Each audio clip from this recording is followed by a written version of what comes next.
ആസാമുകാരോട് 2021 ഇലക്ഷന് മുമ്പ് അമിത്ഷാ എന്താണ് പറഞ്ഞത് എന്ന് ആദ്യം ഒന്ന് നോക്കാം.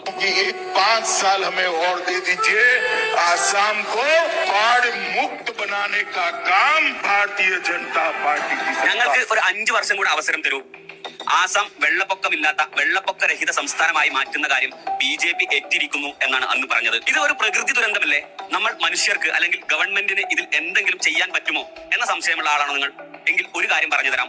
ഇന്ത്യയേക്കാൾ മഴയും ഉരുൾപൊട്ടലും ചുഴലിക്കാറ്റും തുടങ്ങി ഭൂകമ്പങ്ങൾ വരെയുള്ള പല പ്രകൃതി ദുരന്തങ്ങളും നാച്ചുറൽ കലാമിറ്റീസും നടക്കുന്ന ഒരു രാജ്യമാണ് ജപ്പാൻ. വർഷാവർഷം ഉണ്ടാകുന്ന ഇത്തരം വെള്ളപ്പൊക്കത്തെ അതിജീവിക്കാൻ അവർ എന്താണ് ചെയ്തത്? ഒരു ഫ്ലഡ് കൺട്രോൾ സിസ്റ്റം തന്നെ സെറ്റ് ചെയ്തു എന്ന് തന്നെയാണ്. GCAN എന്നാണ് ഈ സിസ്റ്റത്തെ വിളിക്കുന്നത്.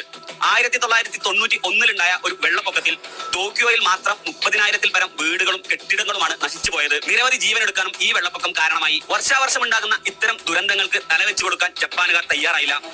ഇതിനൊരു പരിഹാരമായിട്ടാണ് അവർ GCAN കണ്ടുപിടിക്കുന്നത്.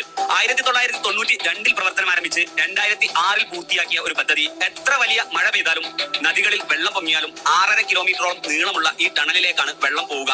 ഭൂമിക്കടിയിൽ 50ഓളം മീറ്റർ താഴ്ചയിലാണ് ഈ ടണൽ നിർമ്മിച്ചിരിക്കുന്നത്. ഭീമമായ തൂണുകളുടെ സഹായത്തോടെ നിലയുറപ്പിച്ച ഈ ടാങ്കിന്റെ കപ്പാസിറ്റി ഏകദേശം 66 കോടി ലിറ്ററാണ്. തുടർന്ന് 24,000 HP ഹോഴ്സ് പവർ ഉള്ള മോട്ടോർ ഉപയോഗിച്ച് ആ വെള്ളം മുഴുവൻ നദിയിലേക്ക് ഒഴുക്കി കളയുന്നു.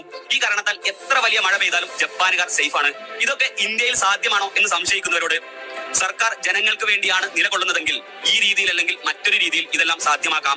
മറിച്ച് ജനങ്ങളെ വെറുമൊരു വോട്ട് ബാങ്കായി മാത്രം കാണുകയും ഇലക്ഷൻ സമയത്ത് പൊള്ളയായ വാഗ്ദാനങ്ങൾ നൽകുകയും ജയിച്ചു കയറുമ്പോൾ കൈ കഴുകുകയും ചെയ്യുന്ന ഒരു സർക്കാരാണ് നമുക്കുള്ളതെങ്കിൽ ഇനിയും ഇത്തരം ദാരുണമായ സംഭവങ്ങൾ, കാഴ്ചകൾ നമ്മൾ കാണേണ്ടി വരും, അല്ലെങ്കിൽ കണ്ടുകൊണ്ടേയിരിക്കും. കേരളത്തിൽ ഇത്തരം പ്രകൃതി ദുരന്തങ്ങൾ ഉണ്ടായപ്പോൾ കേന്ദ്ര സർക്കാർ എങ്ങനെയാണ് അതിനെ സമീപിച്ചത്, അതിനോട് പ്രതികരിച്ചത് എന്ന് നാം കണ്ടതാണ്. ആസാം BJP ഭരിക്കുന്ന ഒരു സംസ്ഥാനമാണ്. അതുകൊണ്ടെങ്കിലും പരിഗണിക്കുമെന്ന് നമുക്ക് പ്രതീക്ഷിക്കാം. സർവോപരി നാം ഓരോരുത്തരുടെയും കരുതലും പ്രാർത്ഥനകളും ആസാമിലെ ജനങ്ങൾക്ക് വേണ്ടി ഉണ്ടാവണം. അവിടുത്തെ ഇപ്പോഴത്തെ അവസ്ഥകളെ കുറിച്ചുള്ള വിശദീകരണത്തിന്റെ ആവശ്യമുണ്ടാകും എന്ന് തോന്നുന്നില്ല. കൺമുന്നിൽ കണ്ടവരാണ് നമ്മൾ, അനുഭവിച്ചറിഞ്ഞവരാണ്.